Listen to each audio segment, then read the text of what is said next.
हमारी Punjab general secretary candidate MPA Bhavnagar and president Muslim League Noon Bhavnagar आप लोगों की खिदमत में सलाम पेश करती हूँ। उम्मीद करती हूँ सब खैरियत से होंगे, अल्लाह के मान में होंगे। अल्लाह कुल जहां का भला कुल जहां की खैर। लजपाल का शुक्राना अदा करती हूँ जब से मियां नवाज शरीफ पाकिस्तान में उनके मुबारक कदम से पाकिस्तान रोशन हुआ। मेरे कायद मोहतरम मियां नवाज शरीफ साहब ने बेवा बच्चियों बस के सरों पर हाथ रखा। हमें नया पाकिस्तान नहीं चाहिए। इतनी महंगाई होगी क्योंकि माओ ने अपने बच्चों को ज़िबा करके नहरों में डाल चुकी हैं।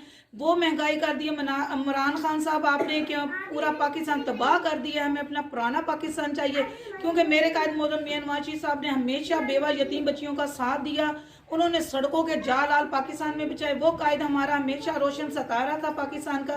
भावनगर की बेटियां माएँ मेरी मुस्लिम लीग नून को पसंद करती हैं और मुस्लिम लीग नून में आना पसंद करती हैं। इंशाअल्लाह ताला जिंदगी रही तो दोबारा फिर मुस्लिम लीग नून के नारे बचेंगे और इंशाअल्लाह ताला शेर आएगा। मियां नवाज शरीफ जिंदाबाद, मियां नवाज शरीफ जिंदाबाद, शहबाज शरीफ जिंदाबाद, शहबाज शरीफ जिंदाबाद, मरियम नवाज जिंदाबाद, मरियम नवाज जिंदाबाद, हमजा शहबाज जिंदाबाद, हमजा शहबाज जिंदाबाद, नवाज शरीफ जिंदाबाद, शहबाज शरीफ जिंदाबाद, हमजा शहबाज जिंदाबाद, मरियम नवाज जिंदाबाद। कर्म करना तो उस लजपाल का है जिसको सरकार कहते हैं। कर्म करना तो उस लजपाल का है जिसको सरकार कहते हैं। दर दर से क्या मांगते हो उस सरकार से मांगना सीख ले। Thank you so much.